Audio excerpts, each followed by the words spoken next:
In this tutorial, we will focus on the basic kind of t-test, one-sample t-test.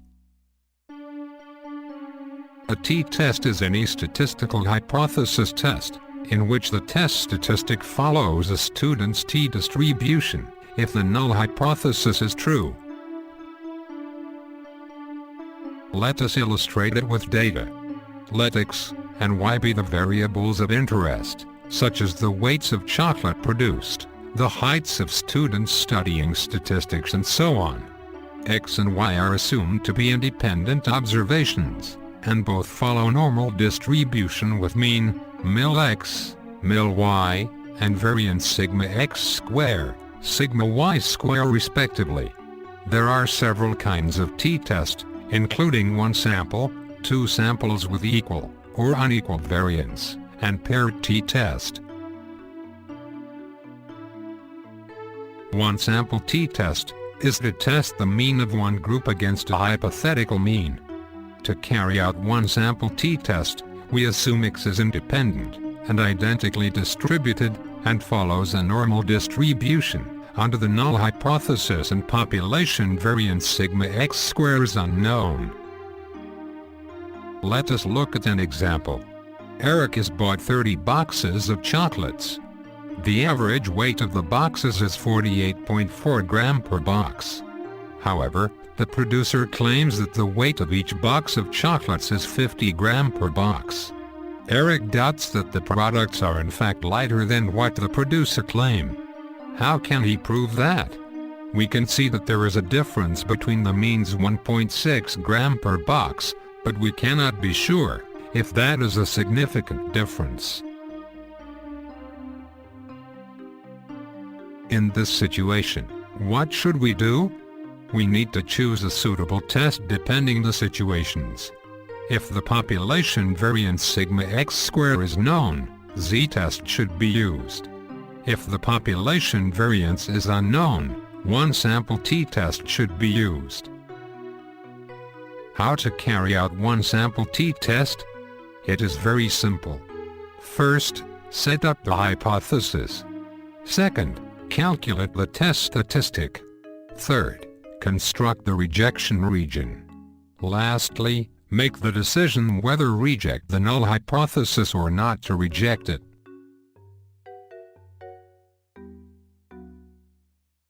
The null hypothesis is generally in this form. There are three possibilities for the alternative hypothesis. Mil may be greater than mil log. Mil is smaller than mil log. Or mil is not equal to mil log.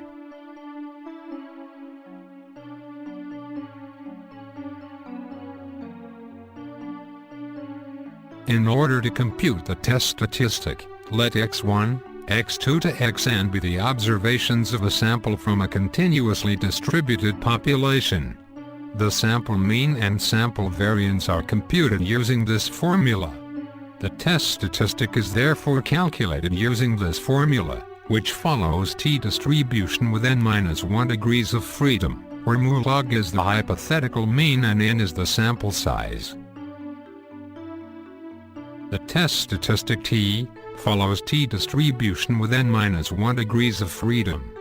The numerator of the test statistic, that is x bar minus mil log, compares the mean of the sample with hypothetical value. It is standardized by divided by the standard deviation of the sample. The test statistic measures the difference of the sample with hypothetical one.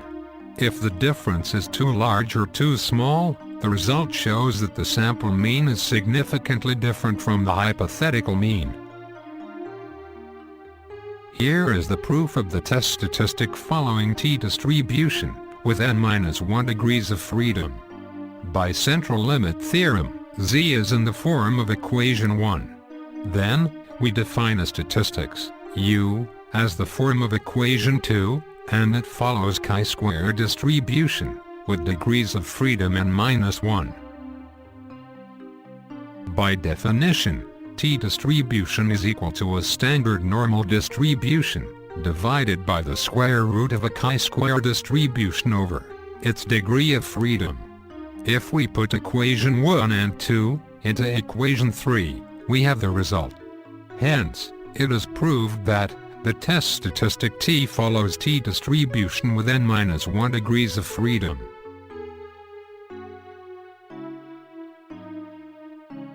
After computing the test statistic, we have to decide the rejection region.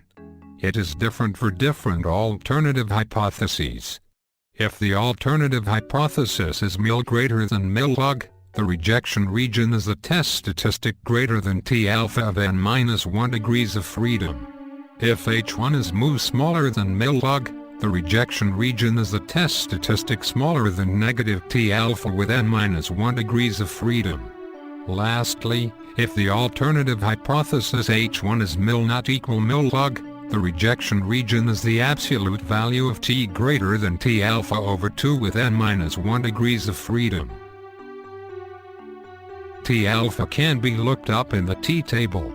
For example, if alpha is equal to 0.05 and sample size n is 10, then degrees of freedom are equal to 9. Using the T table, for one-tailed test, T alpha is 1.833, and for two-tailed test, T alpha over 2 is 2.262.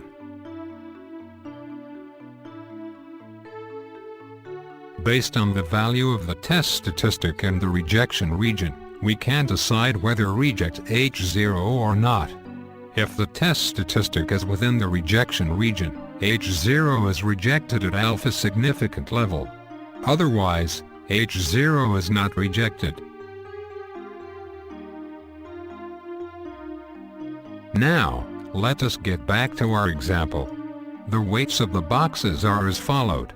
The average weight X bar is equal to 48.4 gram per box, which is smaller than 50 gram per box. Now, we can do a one-sample t-test at significance level alpha equals to 0.05. First, let us set up the hypothesis. H0 is μ equal to 50 and H1 is μ is smaller to 50. Then, we have to calculate the test statistic. From the data, n is equal to 50 and x bar is equal to 48.4. The standard deviation is equal to 2.4719 and test statistic t is negative 3.55. After calculating the test statistic, we can construct the rejection region.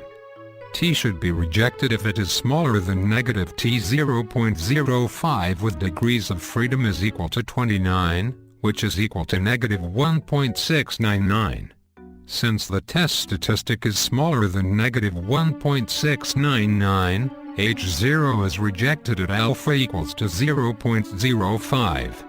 Therefore, we can conclude that we have sufficient evidence to conclude that the population mean is less than 50 gram per box.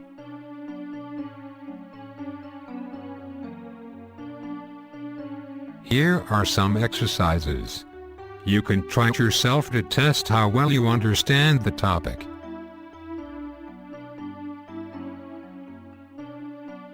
This is the end of this tutorial. Thank you for watching.